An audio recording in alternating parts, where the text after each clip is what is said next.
¿Qué tal? Buenos días, buenas tardes, buenas noches, o en el momento en el que estén sintonizando este programa de La Última Página, que en realidad no tiene existencia posible.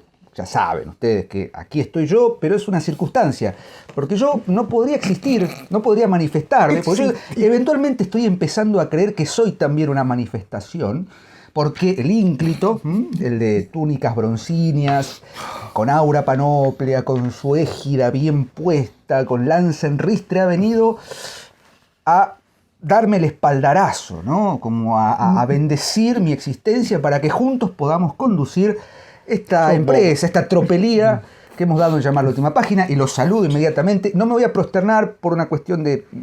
Se me rompe la camisa, sino... Sólvate a Dios. ¿Cómo le va? Maestro, ínclito, pero ¿cómo anda? Ínclito entre los ínclitos. Doctor, súcubo. Súcubo de todo.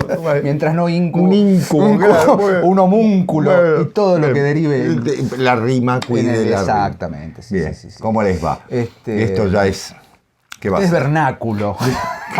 nosotros somos el dúo vernáculo. Yo soy Berna. No sé quién. Bueno, basta de tonterías. Vamos a ponernos serios, o trataremos de ponernos serios. Estamos nuevamente. El Mangó. Mangó. Bueno, dejémoslo ahí. El duodeno.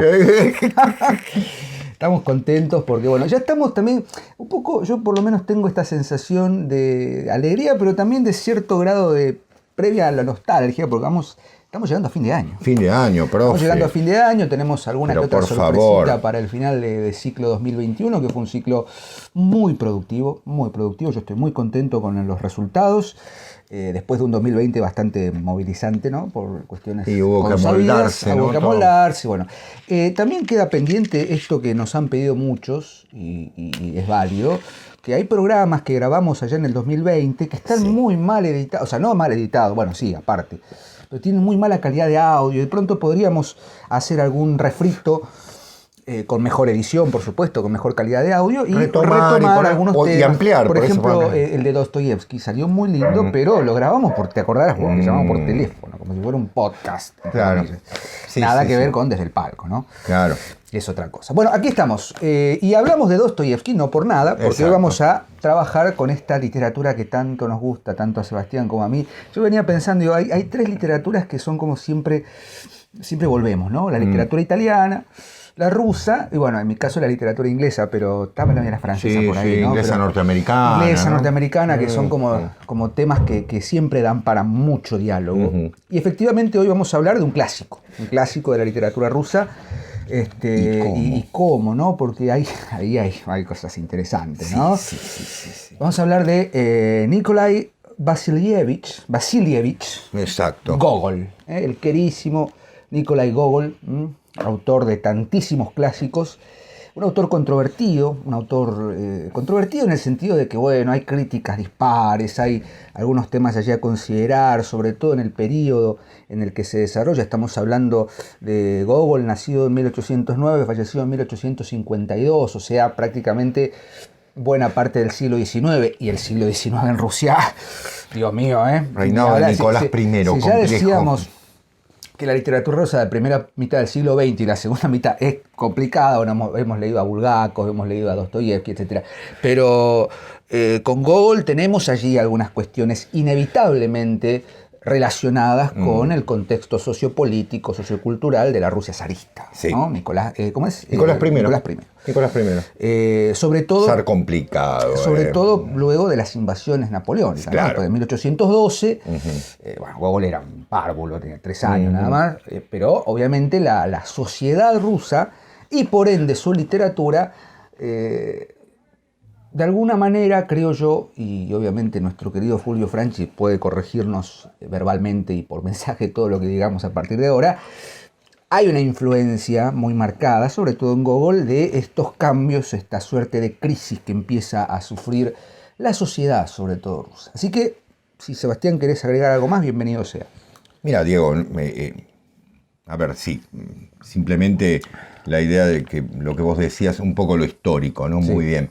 El reinado de Nicolás I, el periodo de Nicolás I, que se produce después del periodo del gran Alejandro I, exacto, que es el que frena. Claro, que frena a Napoleón, que es el gran vencedor de todo esto. De pronto en 1825 se produce la la muerte de Alejandro I, y en Rusia ya el mismo ejército ha tenido contacto con Francia. Entonces las nuevas ideas están prendidas, la famosa, los setembristas, ¿no? Llamados así por la revolución, o digamos un conato de septiembre de 1825, en el que le plantean al nuevo zar, Nicolás, ¿no?, una serie de cambios para Rusia. Nicolás es un cerrado total en ese sentido y se producen deportaciones, fusilamientos. Fue terrible, el comienzo del reinado fue terrible. Reinó 30 años Nicolás I, el zar que más reina en el siglo XIX, con lo cual, bueno, toda la vida de Gogol se desarrolla, toda la vida adulta de Gogol se desarrolla bajo el reinado, incluso él muere bajo el reinado de Nicolás I. 1852. Claro, el zar muere en el 55. Después viene Alejandro II, que va a ser el que libera a los esclavos, a los siervos. Acá hay que tener un concepto, siervo es otra cosa. No es que va a ser fundamental pero obviamente una cosa espantosa. Y sobre todo en una novela de Gogol que va a ser clave. Y la personalidad de Gogol. Los críticos dicen lo siguiente, que la literatura rusa nace con Pushkin, o sea, la literatura rusa en serio, digamos, pero que adopta el carácter ruso, profundamente ruso, con Gogol, que va a ser el gran maestro incluso de Dostoyevsky y de Tolstoy, que lo van a considerar el gran... Incluso Bulgakov también. Muy amigo de Pushkin, por cierto. Muy amigo de alguna Pushkin. manera lo empuja a... Jovencísimo Pushkin muere en una situación horrible, en un duelo. Y claramente ese empuje, ese acicateo que le da, ese acicate en realidad le hace Pushkin sobre el oficio literario de Gogol, tiene unos resultados magníficos. Sí. Mientras releía El Capote, que es uno de los textos que vamos a comentar. Qué hermoso texto. Es un texto, es ruso. A ver, y acá hago un pequeño paréntesis. Sí. Pasa algo con esta literatura, como pasa con la literatura inglesa, qué sé yo qué, pero con la literatura rusa pasa algo muy particular. Es de me sale la palabra exotismo, pero no es la palabra que quiero usar, de una exuberancia narrativa. Claro. ¿no? Mientras, el clima. Sí. Cómo uno se mete, está en San Petersburgo. Sí.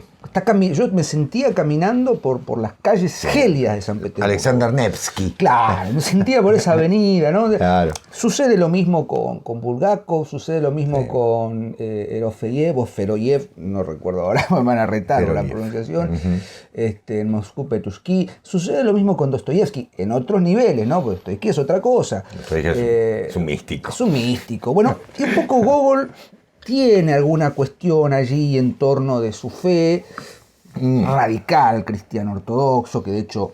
¿Sabes qué? No te puedo decir que se convierte, pero prácticamente pero tiene una católico. experiencia. Él tiene una experiencia muy grande en Italia. En Italia, sí. Y viene muy católico. Sí, pero... Está bien, era el catolicismo del siglo XIX, ¿no? Y aparte la ortodoxia lo marca mucho. De hecho, hay una lectura teológica de algunos de sus cuentos bueno, perdón, Diego, si somos rigurosos, en rigor, no es ruso, es ucraniano. Es ucraniano. Gogol nace en Ucrania. Lo que ocurre es que escribe en ruso. Ucrania tiene su propia lengua, el ucraniano. Él escribe en ruso. De hecho, se lo considera prácticamente el padre de la literatura rusa moderna, pero con él, por supuesto, el protectorado de Pushkin, que no se puede quitar para nada del medio, pero el hecho es que él es nacido en Ucrania en sí. Algunos clásicos de Pushkin, Taras Bulba, por ejemplo, Almas Muertas, que es la épico. Novela. No es lo mejor, Taras Bulba. La Nariz. Y unas cuantas más que ahora no vienen a mi mente. Sí, pero están los cuentos también. Yo les voy a mostrar algo muy exótico. Debo esta adquisición a Mariana Yacasio, quien nos donara una serie de libros, 2 cajas recibí de libros, y entre la cantidad de textos interesantes recibí este volumen, que es un volumen editado en inglés, que se llama Tales of Good and Evil, lo hablábamos recién con Sebastián, de Nikolai Gogol, ¿no? Son los cuentos, es una antología de 6 cuentos del bien y del mal. Entre ellos, por supuesto, está El Capote. El Capote. Pero muy interesante porque algo lleva al compilador, a pensar en Gogol en estos términos del bien y del mal. El bien y el mal, uno de los claro. temas que de algún modo trasuntan su obra. Sí. David Magarchak, no sé, no lo conozco. Hay algo que después voy a citar acá, Bien. que es muy interesante, sobre lo que el propio Gogol dice de su literatura. Si querés lo cito ahora. Adelante. Tomo la pluma, voy a traducir en el aire, ¿no? Tomo la pluma tratando de esforzarme a mí mismo a escribir una historia corta o algún otro trabajo literario, pero no puedo producir nada. Casi todo el tiempo mis esfuerzos terminan en una enfermedad, sufriendo, y finalmente estos tales ataques, que resultan de ello, me fuerzan o me ven forzado a dejar todo mi trabajo por un largo tiempo, a abandonarlo por un largo tiempo. ¿Qué tengo que hacer? ¿Es esto mi culpa o ha sido mi culpa que no tenga más la capacidad de repetir lo que he escrito en los días de mi juventud? Esto lo escribe Gogol en sus últimos años, que estaba afectado mentalmente. Y si cada hombre es sujeto de estos cambios inevitables en cuanto pasa de una edad a otra, ¿por qué entonces un escritor tendría que ser la excepción a esta regla? ¿No es un escritor acaso también un hombre? Nunca me he corrido de mi camino. Siempre he caminado por el mismo sendero. Mis temas siempre fueron los mismos. Mis temas fueron la vida y nada más. Esto escribe Gogol en sus últimos años de vida, pero fíjense lo que plantea, ¿no? Obviamente los últimos años de Gogol no son los mejores, ¿no? La producción más rica está entre 1838, 1840 y pico. Claro, que escribe Almas Muertas. Que escribe Almas Muertas, que escribe El Capote, que escribe La Nariz, que es un texto interesante, es del 36 La Nariz. Pero claramente esto que declara Gogol echa por tierra cualquier crítica posible con una posición. Bueno, Gogol lo que quería era expresar la alienación de la burguesía rusa en la... Bueno, puede ser, sí. Es lo que decimos siempre, no anulamos lecturas, pero Gogol nos permite, de algún modo, una amplia variedad de interpretaciones y de temas, pero hay algo fundamental. ¿Qué es lo que hace que sea tan rico como clásico? Tiene una prosa, tiene una ironía, un manejo del ritmo narrativo, un manejo del comentario, sobre todo. Porque se ve muy bien en El Capote. Si quieren empezamos con El Capote. El Capote es un cuento largo de 1842, escrito entre 1839 y 1841, pero finalmente publicado en 1842. Lo primero que leí de él. Claro, yo también, en el profesorado, con Aníbal Benítez, el profesor de historia. Nos hizo leer me encantaba porque Aníbal es traductor del ruso, ¿no? Lee ruso, perfecto. Akakievich. El Capote es un relato que, si no han leído, pongan en pausa en este video, lo buscan, está en internet, en una muy buena traducción. Se toman 20 minutos, media hora, lo leen y después siguen. O aténganse a las consecuencias, actúen en consecuencia. El Capote, como sabrán, o quienes lo han leído, y vos, Sebastián, lo sabes muy bien, es la historia de Akakievich, que es un funcionario, un copista, un escalafón absolutamente menor La Rusia escalafonaria. Claro, ¿no? La Rusia por estamentos, claro. Incluso lo administrativo, ¿no? La Rusia, ¿cómo se dice? Burocrática, ¿no? Extremadamente burocrática, que se dedica a copiar. Ahora, yo quisiera leer, pasa que no quiero mandarme ninguna macana en la traducción. Yo lo tengo, pero lo tengo en castellano, pero no sé dónde. Vamos a tratar de hacerlo, ¿no? En el departamento, pero quizás solo sea mejor no decir en qué departamento. Así empieza el relato, ¿no? No hay nada más. No voy a poder traducir porque la prosa ya de Pushkin en castellano tiene su estilo y su riqueza. Pero básicamente, para que entendamos, el narrador nos muestra a un personaje que es Akakievich, que vive una vida absolutamente anodina, una vida absolutamente dedicada a sus trabajos y a sus labores de copista, sin ningún tipo de trascendencia, sin ningún tipo de sobresalto, sin ningún tipo de placer, sin nada. Es simplemente un funcionario público que lo único que tiene que hacer es copiar documentos y vivir de esa manera. Pero es tan incisivo nuestro narrador que nos describe a un personaje, Akakievich, que es totalmente... Uno se siente como necesita apiadarse. Sí, sí, ¿no? sí, Pues sí. es una cosa Despierta piedad. Es un don nadie, es un pobre tipo. Y el eje de la cuestión, por supuesto, es el capote, es que, dice en un momento el narrador, si hay algo que los que conocen San Petersburgo saben es que nuestros inviernos son terribles.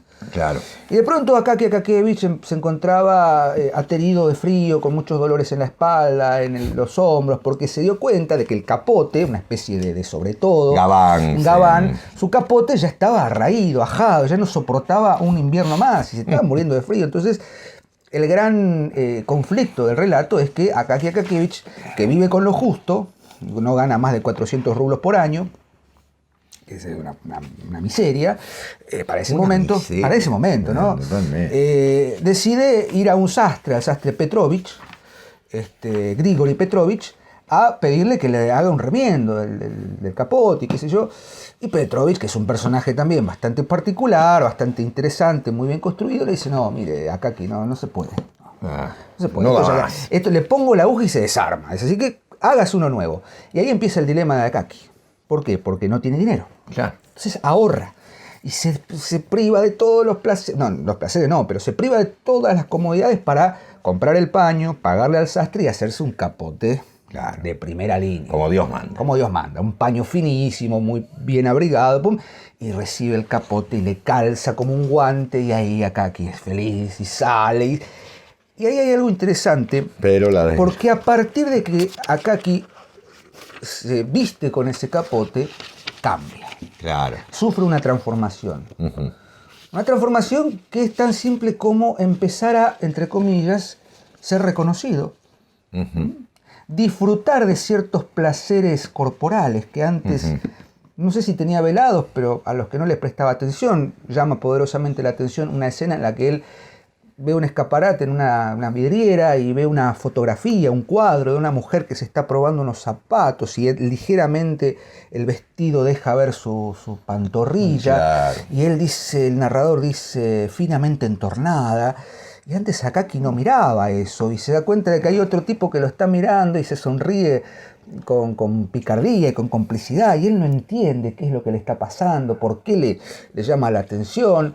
Luego va a una fiesta o una reunión que hace uno de los miembros de la oficina, da a entender el narrador que bueno, se toma 2 copas de champán, empieza a soltarse, a alivianarse, ¿no? Claro. Empieza a picarse y sale por las calles a la noche, siguiendo no sé qué, pum, lo roban, lo asaltan. Los maleantes lo asaltan, pum, le sacan el capote y ahí se pudrió todo. ¿No? Segunda noche que tiene el capote, se lo roban. Al día siguiente Akaki va a la comisaría, va a quejarse, decir, me robaron mi capote nuevo, y lo mandan a hablar con un señor muy importante, un funcionario muy importante, a very important person, dice. Claro. Una persona muy importante, no lo nombran. Entonces va y le dice, bueno, mira, a mí me roban el capote y lo saca al trote, ¿no? Lo saca. Sí, avanzo para que no aburrir. Finalmente, obvio, Akaki no sobrevive al invierno, fallece. Entonces empieza a aparecer como fantasma. Y ahí está el giro fantástico, porque no hablamos de Gogol y lo fantástico. Sí, ahora lo mencionamos. Hay un giro en el que el fantasma de Akaki Akakíevich, que tiene todas las condiciones físicas y corporales de una persona, empieza a manifestarse, a robar capotes. Claro. Roba capotes a la gente, hasta que al final roba un capote particular, no vamos a decir de quién, y la cosa cambia. Y Akaki sufre una segunda transformación. Pero es una transformación que no lo lleva a absolutamente nada. Claro. Digo, ahí está también la esencia. El cuento finaliza con un segundo Akaki, el Akaki fantasmagórico. Exacto. Vuelto a ser algo, pero no alguien, o tal vez creyendo ser alguien, con ese capote nuevo que ha robado. Exacto. ¿No? Hay muchos elementos para analizar. Si no leyeron el cuento, vayan y léanlo, insisto. Pero es interesante lo que nos plantea Gogol aquí, porque uno podría decir, bueno, es una trama un poco simplona, sencilla, que después, por supuesto, hay críticos que han sostenido que es el arquetipo del Butterfly de Melville o del Gregor Samsa de Kafka. Hay diferencias sustanciales, ¿no? El Butterfly es un nihilista de primera línea. Claro. Prefería no serlo, dice, ¿no? Hemos analizado Butterfly. Y el Samsa de Kafka es un personaje alienado totalmente. Expulsado. Bueno, Akaki no tiene trascendencia. Claro. Akaki es el arquetipo del ciudadano Es que sin vive del importancia. Estado, que no le importa a nadie, ni siquiera al mismo, porque hace tanto que tiene ese capote y no se da un lujo, no, hasta que entiende que poseer ese elemento casi mágico, que es el capote, le da la posibilidad de ser alguien, pero en realidad es algo más dentro de ese desfile de iniquidades que circulan en la Rusia de ese momento. Lo que hace muy bien Gogol es diseccionar no solo la psicología, sino los estamentos sociales de esa Rusia del siglo XIX con una ironía y con un tono narrativo, Sí, señor. que es lo más llamativo. Lo más llamativo del cuento no es el argumento, porque el argumento lo puede resumir en 3 líneas. Lo más llamativo es el tono irónico, Sí. el tono satírico que por momentos cobra el narrador. Un narrador que dice, bueno, recordaremos que es una total innovación en la literatura rusa y en la literatura, si queremos, universal en ese momento. El narrador que a la vez se permite comentar, Claro. ¿no? Claro. Y que nos muestra la historia de acá, que como volvería a contar la historia de este muchacho, y no nos deja ninguna pista más. Exactamente. Termina el cuento ahí, listo. Quedará para nosotros hacer una interpretación, una lectura o ver entre líneas qué es el capote, en definitiva. Claro. Es la muestra de que, como dice el dicho tan vulgar, aunque la mona se vista, se desea, la mona se queda. Exactamente. Pero también, yendo un No poquito tiene- más en profundidad, esto lo dice, voy a citar a Nabokov, lo dice en su curso de literatura europea o rusa. No, sí tiene Curso una de literatura europea, puede europea. ser. Sobre el capote. Hay algo que funciona muy mal y todos los hombres son lunáticos, leves, entregados a ocupaciones que a ellos les parecen muy importantes, mientras una fuerza absurdamente lógica, los mantiene atados a sus inútiles trabajos. Ese es el verdadero mensaje del cuento. Naciste funcionario, por más que uses un capote, por más que salga, Sos un funcionario de cuarta, ¿Por digamos, qué? claro. Y ahí viene la pata que podríamos llamar más teológica. Gogol nos muestra seres humanos que han perdido toda instancia de trascendencia. Sí, señor. Es finito, punto. Claro. Se murió, listo, va a ser un fantasma. Pero ese fantasma no es un fantasma que busca una redención, porque uno podría decir, bueno, el cuento termina Exacto. con cierto final feliz. No. Hay un cierre del círculo, pero es un círculo cerrado en sí mismo. No va a ningún lado. Lean, en confrontación con el capote, hay un cuento de Denevi, el señor Janovice. Cuentazo. No sé si no es una respuesta, porque aparte Janovice, ¿no? Claro. Los nombres son medio rusos, ¿no? Akakievich, Janovice, ¿no? Ese cuento de Nevi, que son 2 páginas, 3, es una respuesta, para mí, podríamos aventurarnos, una respuesta a considerar. Eso es el capote, como para empezar a charlar. Es un cuento exquisito, Diego. Yo ya te digo, fue lo primero que leí de Gogol. No lo encontré La nariz, que si querés lo tengo acá. Sí.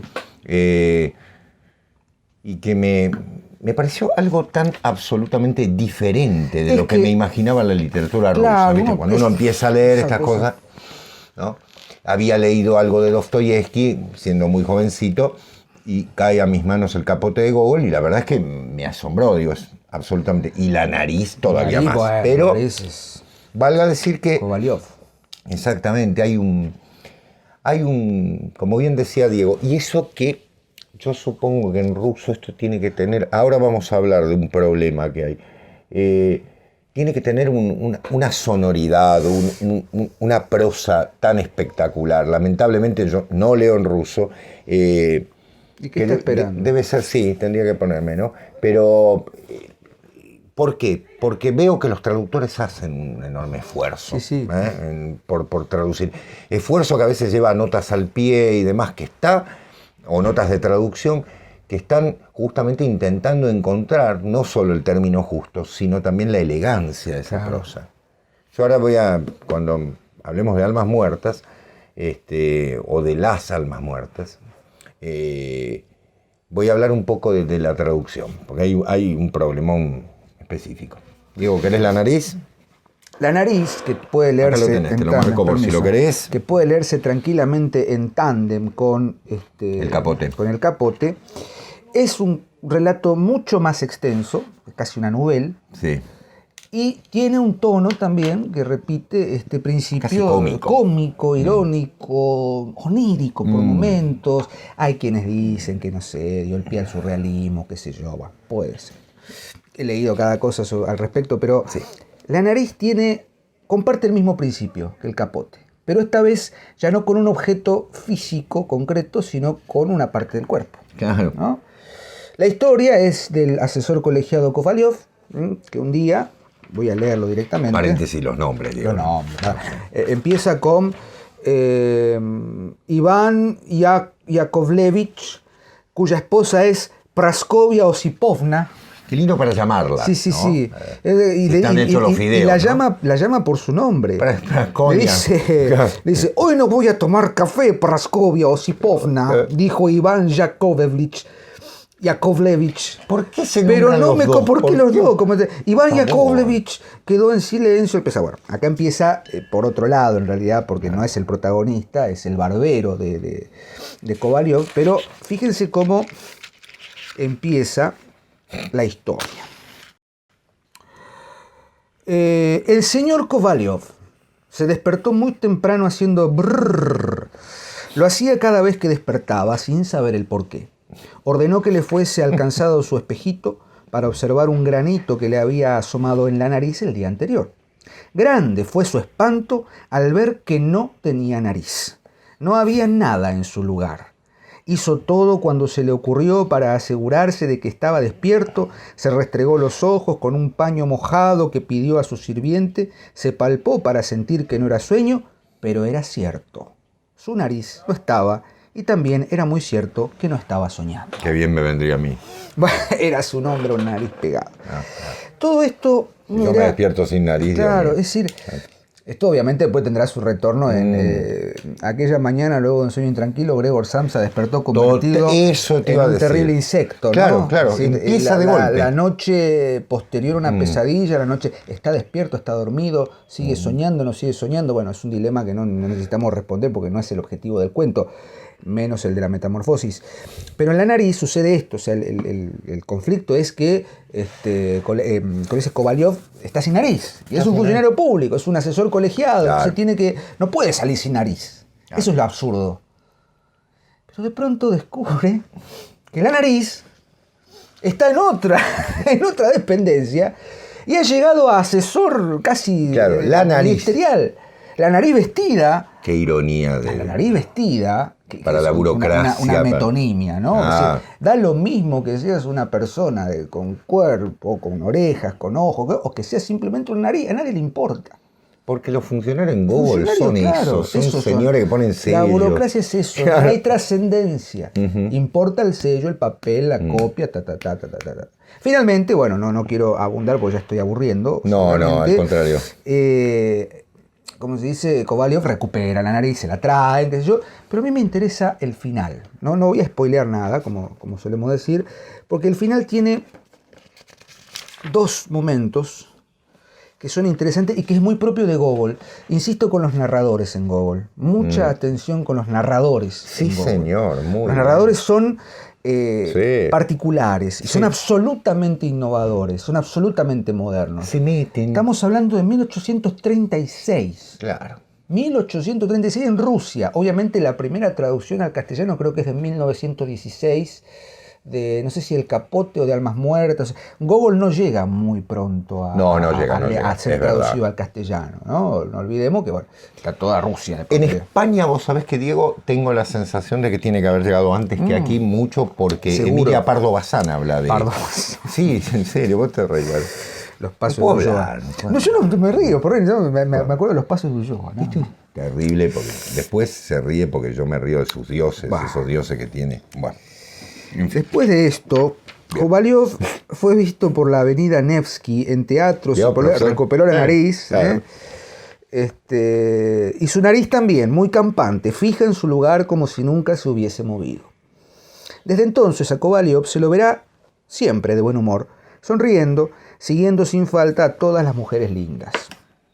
Una vez incluso lo vieron frente a la tienda de Gostiny Dvor, o Dvor, no sé cómo se pronuncia, adquiriendo una condecoración sin saber para qué, pues no pertenecía a ninguna orden de caballería. Claro. Pero tenía nariz. Este es el caso sucedido en la capital del norte de nuestro gran territorio. En este momento, fíjense el comentario del narrador, habiendo reflexionado, advertimos que hay mucha fantasía. Si dejamos a un lado la extraña, sobrenatural desaparición de la nariz y su presencia en distintos sitios, convertida en consejero de Estado, ¿cómo no entendía Kovalyov la imposibilidad de anunciar el suceso de su nariz a través de un aviso en el diario? Quiero hacer constar que no es que me haya parecido elevado el precio. Eso sería tonto y yo no me cuento entre los avaros. Sería ridículo, horrible. Y por otra parte, ¿qué sucedió para que la nariz fuese a dar al pan y cómo él, Iván Yakovlevich? No entiendo, no comprendo nada, dice el narrador que nos acaba de contar la historia, y ahora vamos a detenernos en eso. Mas lo realmente incomprensible y raro es que los autores elijan tales temas. Confieso que todo esto rebasa los límites de lo verosímil. Esto es, no entiendo absolutamente nada. Primero, que no es útil a la patria. Segundo, bueno, tampoco en segundo lugar tiene utilidad. Sinceramente, no sé qué decir. Qué maravilla. Sin embargo, aunque permitamos lo uno y lo otro y lo de más allá, es posible que... Pero, ¿dónde no se ven rarezas? Pero si lo pensamos bien, vemos que algo existe. Se diga lo que se diga, cosas así pasan en el mundo. Claro, no siempre, pero a veces. A mí lo que me encanta de este final es cómo es la autoconciencia de la literatura, ¿no? Claro. Esto que estamos tratando de plantear en el seminario del Quijote, 1836. Bueno, nada menos, ¿no? Sí. Se dice que, bueno, acá hay algo. Pero bueno, te cedo la palabra y después... Diego, me interesó. Me fui a mucho tiempo. No, está muy bien. Es más, te voy a dar el pie para retomarlo, porque lo que vos decís es muy cierto. Yo ahora me dedico a almas muertas, pero... este término de la autoconciencia, como vos bien decís, sí. e hiciste la alusión al Quijote, Gogol viaja a España y aprende castellano para leer el Quijote. Mira. Él queda enamorado de la cultura española. ¿Qué hará que un ruso no quede? Pero bueno, ¿no? Así como el querido conde José de Maistre se va a San Petersburgo y se enamora de allí, de Rusia, y se queda allí, evidentemente hay una atracción. Y él lee el Quijote y queda prendado de forma tal que el mismo Pushkin le dice: tenés que escribir algo en este sentido en Rusia. Sí. De ahí va a venir esta novela. Por eso el tema del llamado de la autoconciencia, ¿no? Sí. Esta idea de que el narrador puede permitirse decir, bueno, ¿dónde voy? Y aparte, esta Cervantes, ¿no? Cervantes, esto no continúa, no tengo los papeles. Esto magistral, que a veces habría que, ahora lo estoy pensando en el aire, ¿no? Pero a veces habría que dejar de lado tanta teoría, ¿no? Teoría literaria, sobre todo, que plantea, no, que la muerte del autor y qué sé yo qué, y la figura. Y mira, toma, lee la nariz. Claro. Lee el capote. Mira el problema del autor. El problema del autor, porque el tipo dice, habla en primera persona, como el autor del capote, sí, pero es un autor en tercera, es un narrador en tercera. Desarrolla un tema totalmente banal, como es el robo de un capote, pero le puede encontrar una dimensión. Lo más rico del cuento no es la anécdota, son los comentarios, ese es el atrezzo. Exactamente. Que es lo que en definitiva termina constituyendo esto que se llama literatura. Muy bien, exacto. El cómo cuento y no tanto el qué. El símbolo, digo, de esta idea, muere de frío, sí, y entonces sale Akaki Akakievich, sale a robar capotes siendo un espíritu, ¿no? Uh-huh. O sea, realmente, ¿qué era en vida? Un capote. Bueno, era un capote, perdió su esencia. ¿Quién era que decía, todos salimos del capote de Gogol? No sé si no era Dostoyevsky. Sí. Por ahí estoy errando la Mira, si no era Dostoyevsky, le pegaste en el palo, yo ahora no recuerdo la frase, pero es verdad. Dostoyevsky dice claramente que Gogol es el padre de ellos. Y Tolstoy también. Paréntesis, quiero aclarárselos a todos. Nos vamos a ocupar de Tolstoy, por supuesto. Sí, no sé si este año. No creo que por este ahí año. El primer programa el año que viene. Por ahí se lo dedicamos al conde Tolstoy. Muy buena idea, muy buena idea. Merece un gran programa, ¿no? Y recuperaremos al querido Fyodor, pero también para ver otras, ¿no? Porque sí, por ahí podemos ampliar un poquito los endemoniados. Pero los textos breves. Claro. Es decir, Dostoyevsky lo dice claramente y Tolstoy también, ¿no? Gogol abrió la puerta. Pushkin trajo la modernidad, ¿no es cierto? Trajo la idea de la literatura ya no tan signada por lo religioso, por supuesto presente. Pero es Gogol el que da la vuelta a tuerca y crea el realismo, sobre la base de un realismo que se permite lo fantástico, que se permite el juego del narrador, porque también sería absurdo decir que eso es realismo. No es el realismo francés, para nada. Y está conviviendo con el realismo francés. Eso es lo... No, claro. Es la profunda Rusia que tiene las contradicciones más grandes, ¿no? En ese sentido es muy interesante. Voy a tomar dos textos, uno muy breve, por favor no lo tomen como, porque voy a decir dos o tres cosas. Diego nombró Taras Bulba. Taras Bulba es una novela de carácter casi épico. Sí. Taras Bulba es un héroe, ¿no es cierto?, popular de la Rusia profunda, por decirlo de una manera, de Siberia, ¿no? Ya desde el nombre, por sí, que tiene todas las características de lo épico tradicional. O sea, es un gran texto, pero voy a decir algo, discúlpenme lo que son amantes de Gogol, pero Gogol no habría quedado en la historia de la literatura como quedó y como merece seguir estando y creciendo por Taras Bulba. Taras Bulba es un texto común, ¿sí? Un texto menor. Sí. Claro. Gogol es, como bien dijo Diego, desde 1836, en que lee el Quijote, algo se abre en él y empieza con estos cuentos colosales y con esta novela que es algo aparte. Permitime una adenda. Adelante, Diego, adelante. Gogol era un escritor profesional.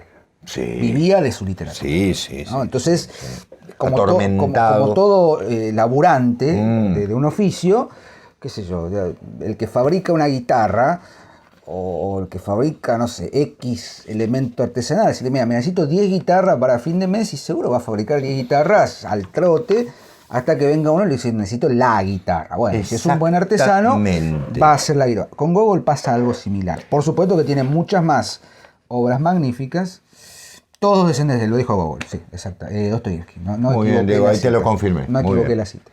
Exactamente. Bueno, nombro las obras anteriores, Alfredo, Los jugadores, El matrimonio, que son una serie de obras de teatro. Claro, es un dramaturgo. No las he leído. Yo tampoco. No las he leído y no me voy a hacer el campeón estuve a punto de decir La golondrina, pero esa es de Chekhov. Es de Chekhov, exactamente. Me confundí ahí con... Y en 1835, Pushkin, el gran amigo, le sugiere la idea de las almas muertas. ¿Sí? Y al leerle unos fragmentos meses después, porque a mí me encanta esta gente, ¿no? Se ponía estos personajes. Le decía a otro, che, este es tu gran tema. Bueno, che, no le decía, pero bueno. Este es tu gran tema. Y le traía... Tovarich. Claro, Tovarich. Claro, le trajo los 3 primeros capítulos. Se los leyó a Pushkin, al gran Alexander Pushkin. Y Pushkin dijo, Dios mío, qué triste es nuestra Rusia. Fíjense que Gogol le revela,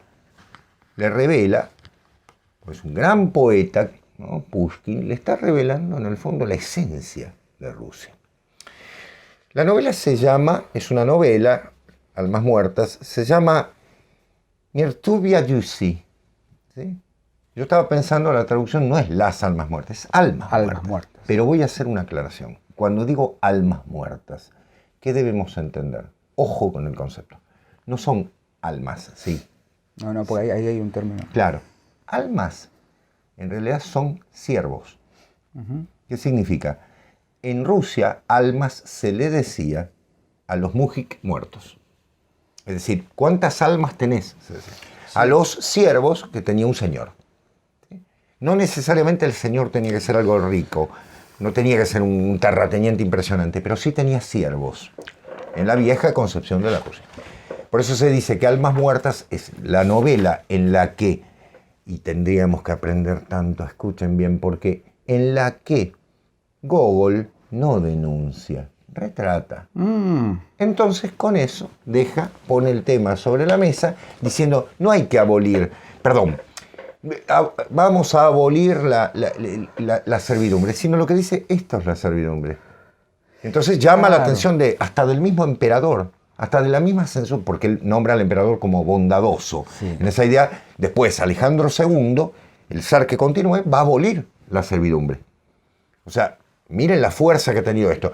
¿Qué hizo? Retrató. con una característica notable. Almas muertas, publicada en 1842, la primera parte completa. Acá viene otro problema. Otro problema. Exactamente, claro. Es el problema de que esta novela, como ustedes la ven, yo la tengo en edición de Losada y ahora me voy a encargar de hacer algunos comentarios. La primera parte, las primeras 200 páginas, por decirlo de manera, está completa y la publica Google en ese sentido, luego de pasar la censura, porque hay un capítulo que genera mucho problema, que es el de la corrupción y la burocracia, obviamente, hay una corrupción increíble. Luego él decide escribir una segunda parte y la quema. La quema. La quema antes de morir. Me hace acordar a alguien que vivía en Villa del Parque. Exactamente, claro. Santo lugar. Santo lugar, claro. Capital nacional de la... Y su criado salva partes. La salva antes de que se quemen. Su Matilda.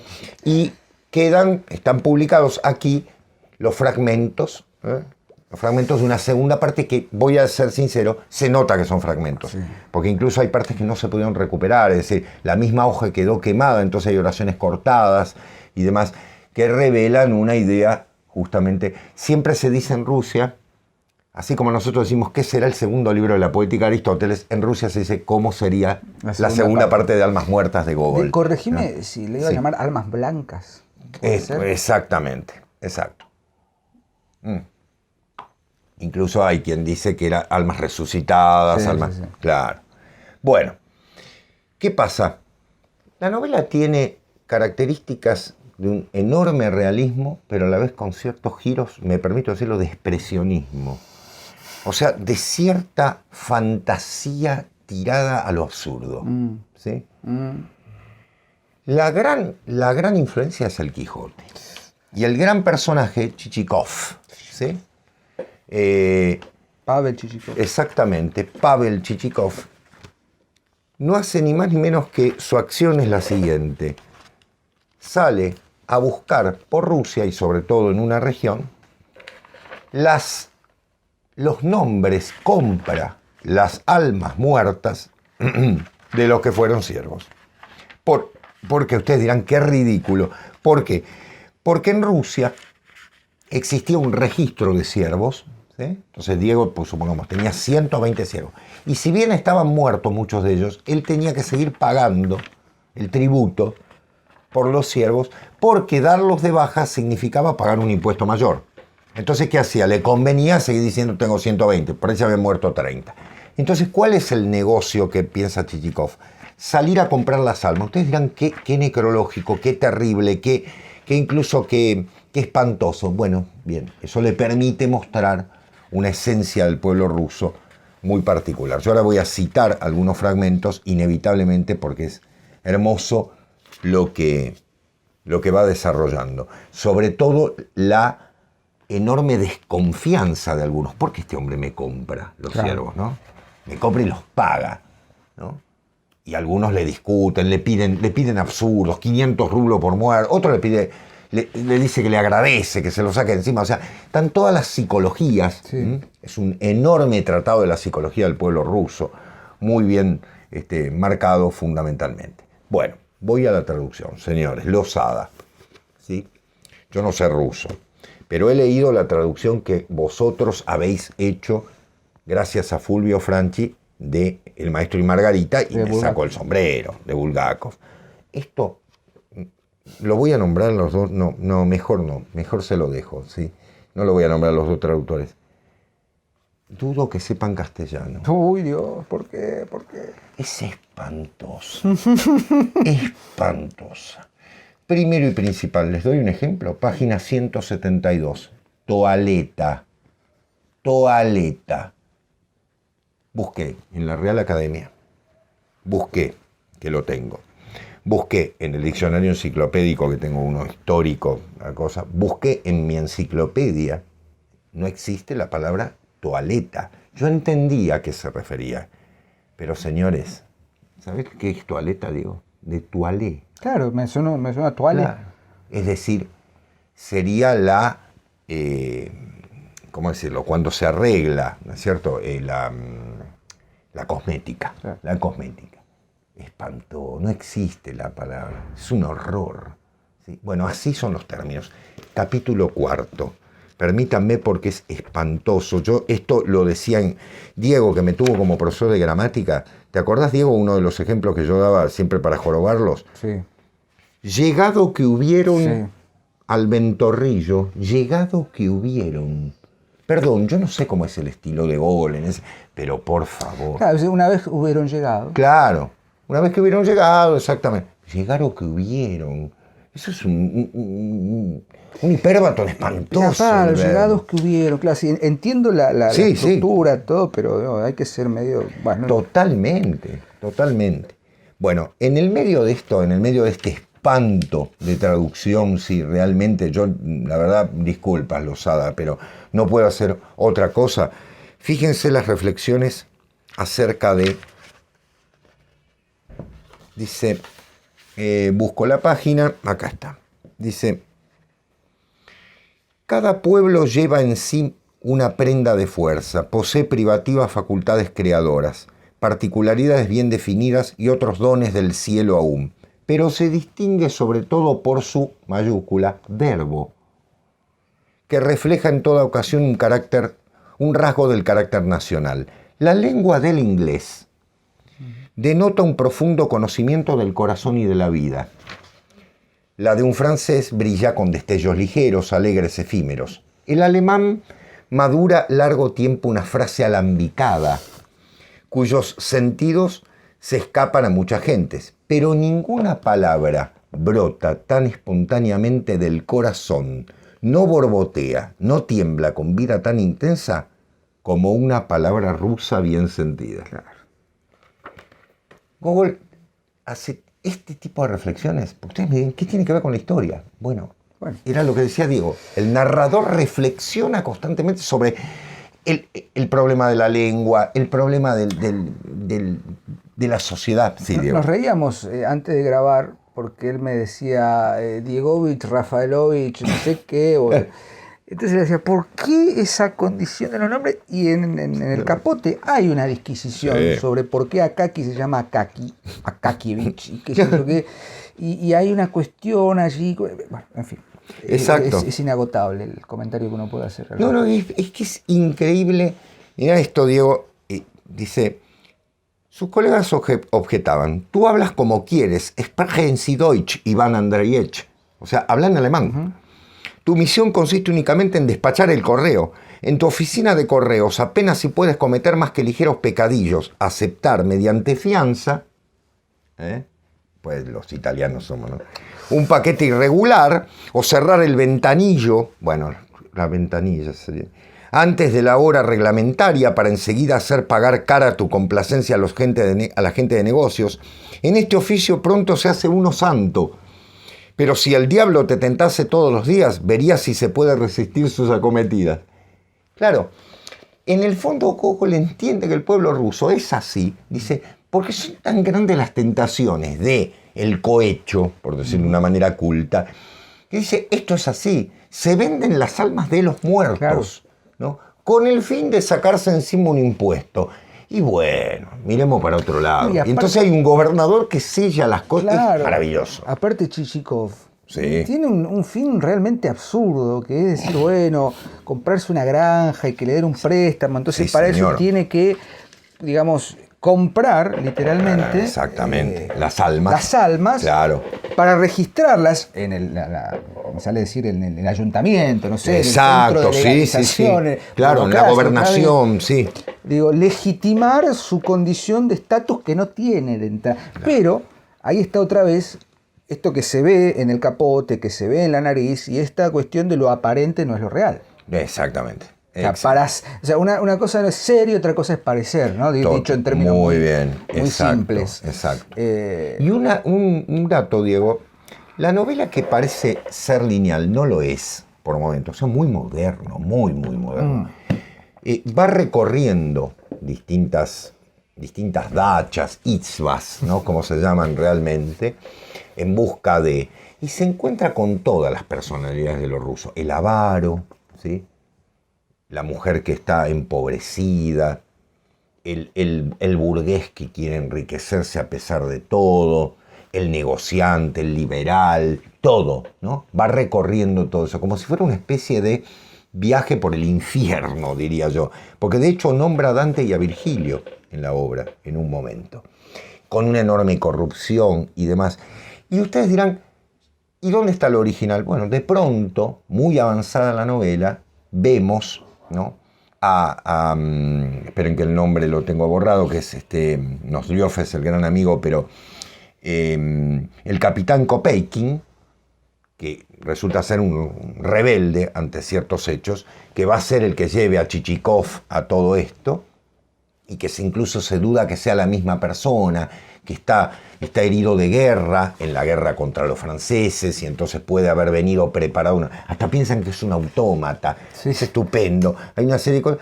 Retornamos a los consejos del padre Chichikov. O sea, vamos hacia atrás, cuando él era chico, cuando lo educan, cuando tiene esa idea de que hay que amarrocar, ¿no?, la Rusia muy pobre, ¿no?, que para salir adelante hay que ser un funcionario. Toda la vida de funcionario de Chichikov, que empieza como una especie de copista.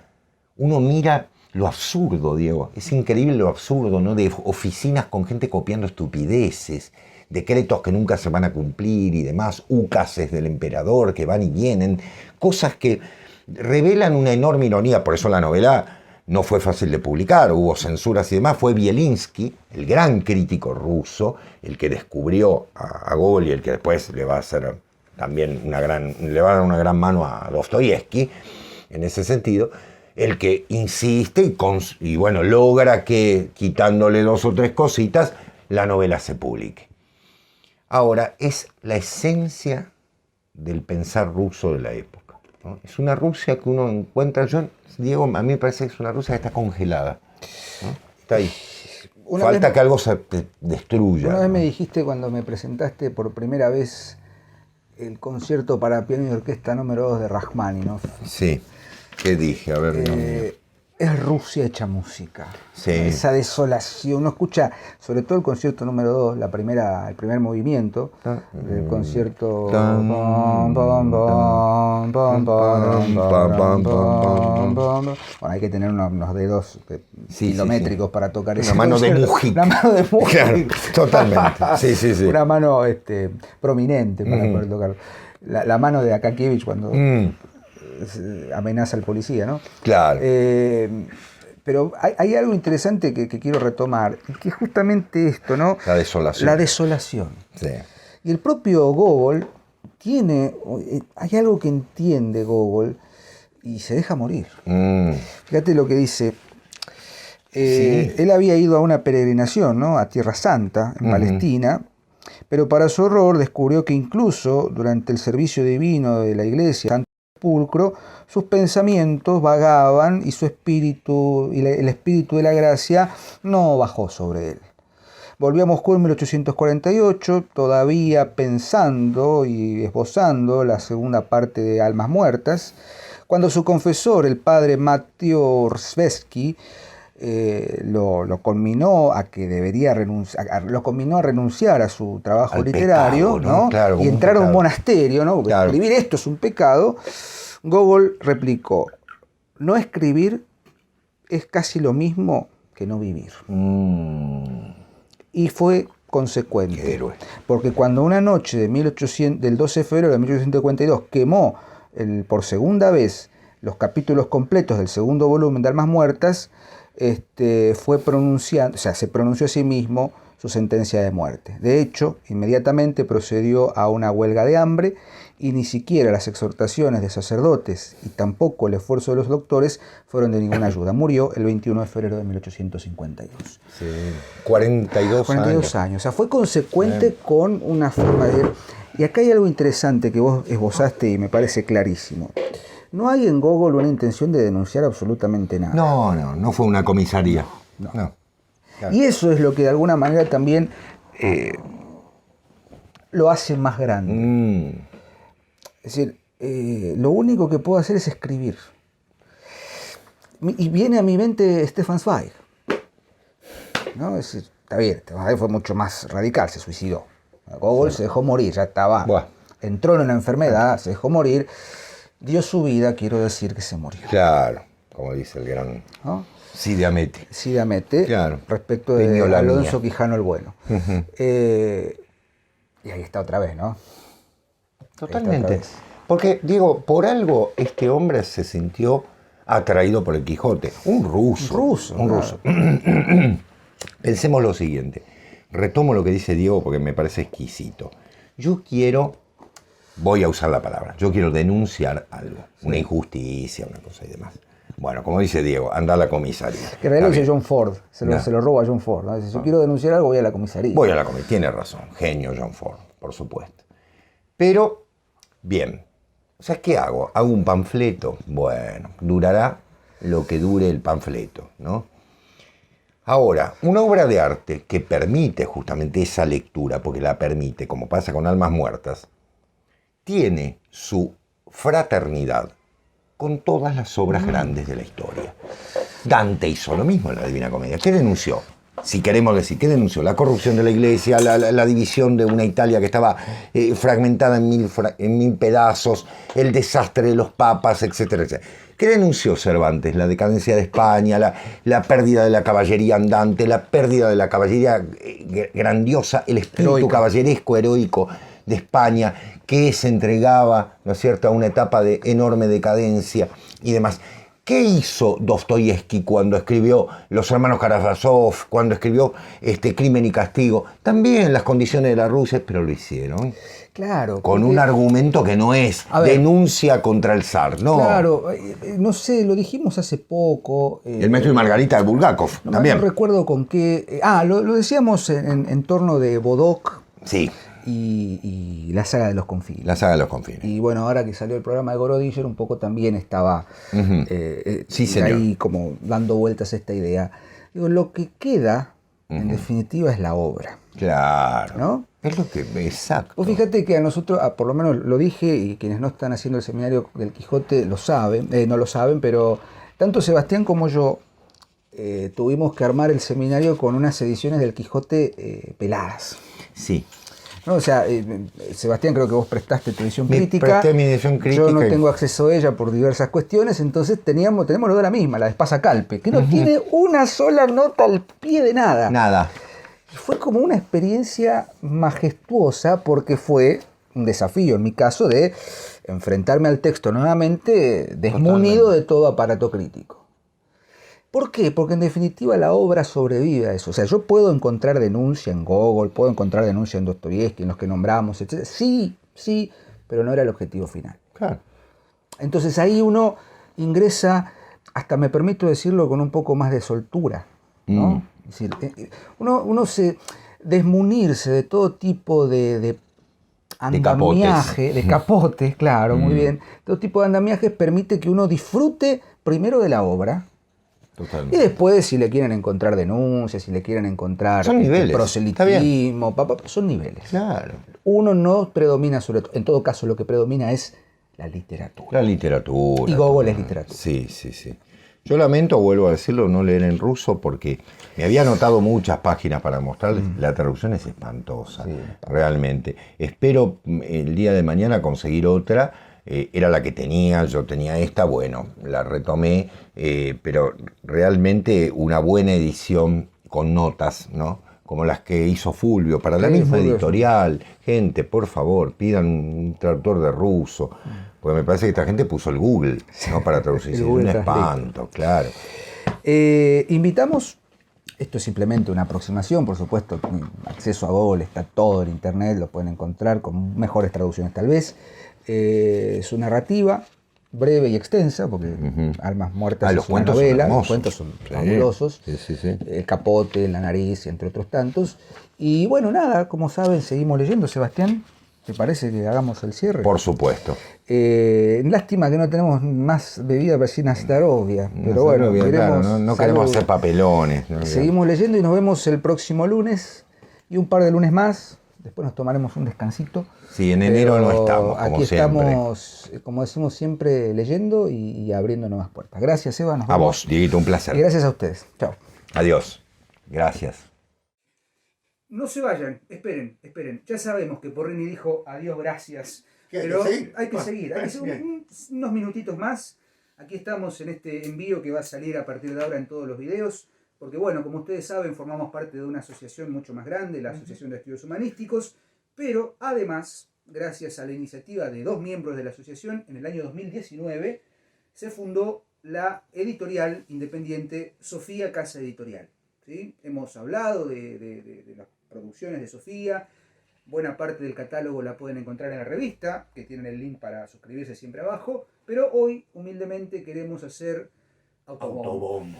Eso. Muy bien, Porrini, muy bien. El inmarcesible, el ínclito Porrini. Estoy aprendiendo. Aprende, sí, vamos a hacer autobombo. Cambiamos el enfoque de la cámara porque queremos que se vea un poquito lo que hemos estado haciendo desde el año 2019 con el querido Sebastián. Independientemente de que el catálogo de Sofía Casa Editorial tiene muchas más publicaciones, hoy y a partir de ahora, todos los lunes y tal vez los jueves, cuando salga un video del canal ADTV, vamos a informarles, recordarles. Nos lo pidieron. Nos lo ¿Quieren saber pidieron, dónde están los libros? Bueno. cuáles son los, por ahora, 4 4. libros, uno en coautoría, otros 2 escritos por Sebastián y 1 escrito por mí. Así que si querés, Sebastián, Bueno, empezamos. empiezo por el de coautoría. El coautoría. El de coautoría es este, Cuando los dioses habitaban la tierra.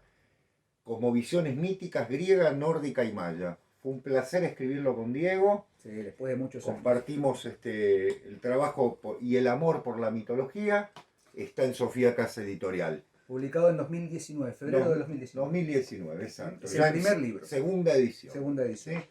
Segundo libro, voy a hablar yo de mi libro. ¿Querés que hable yo? Hable usted de mi libro. Muy bien, voy a hablar del segundo libro en este caso y todo el resto es silencio. William Shakespeare en 5 actos, del querido Diego, ¿sí? Del innombrable querido, Diego. Se saca las ganas. Por Exactamente.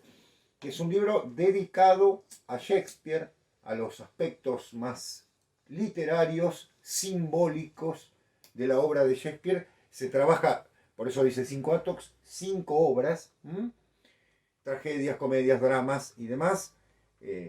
Ideal para los docentes, debo decirlo, y para el bolsillo del caballero. Bien. Y de la dama. Y de la dama, muy bien. Voy por el tercero que ha sido publicado por Sofía Casa Editorial, este libro que es hermoso, El sacrificio del héroe, que tuve el honor de prologar allá por el año 2012, 2015, la primera edición. La primera edición, tanto ya. No, No, apagó la luz. el fulgor mítico. No pasa nada, no pasa Bien. nada porque me estoy quedando. No importa. Se ve bien acá El sacrificio del héroe. Este es el estudio que hizo Sebastián Porrini sobre, efectivamente, la figura del héroe trágico. ¿No? Es un estudio muy concienzudo y muy profundo sobre el fenómeno de la tragedia ática en el siglo V a.C. y con todas las derivaciones posibles del mitologema del héroe. Es un libro que ha sido reeditadísimo. Tenemos el honor de que Sofía Casa Editorial lo haya recuperado. Sí. Y aquí está nuevamente El sacrificio del héroe. Y recién salido del horno, tenemos ese está calentito. Los Otros, cuya primera edición fue española, Sí. por Matrioska. Ya Matrioska. vamos a hacer un spot sobre Matrioska. Los Otros, la metafísica operativa en los siglos XX y XXI. El libro de Sebastián Porrini sobre 21 pensadores, 21, De Guenón a Calazo. de Guenón a Calazo, ¿no? Desde símbolos fundamentales hasta la improbatarea. Un libro magnífico para entender qué es esto del tradicionalismo, qué es esto de la tradición que tantas veces hemos expuesto en la última página y que aquí está resumido, no, ampliado, y es una invitación a seguir leyendo. Humildemente queremos invitarlas a que lean el catálogo de Sofía Casa Editorial y bueno, nosotros como grandes lectores que somos también plasmamos nuestras lecturas en estas humildes obras y va a haber más. Hay muchos proyectos en carpeta, pero ahora, esto es lo que tenemos publicado tanto Sebastián como yo, Conductores de la Última Página, de Con el Hilo de Ariadna, y por supuesto también está publicada, hay varias novelas publicadas de Pablo Gizara, hay antologías, hay novelas de otros autores nobles de San Miguel, así que invitamos a que se metan, o que manden un mail en realidad a sofiacasaeditoriales@gmail.com, o bien pueden comunicarse con nosotros y haremos las mediaciones correspondientes para que se hagan de estos libros. ¿Qué podemos decir? Gracias. Gracias. Y esta es la invitación a seguir leyendo. Nos vemos en un nuevo programa de La Última Página, en Con el Hilo de Ariadna o en cualquier circunstancia que sea. Ahora sí, adiós, gracias.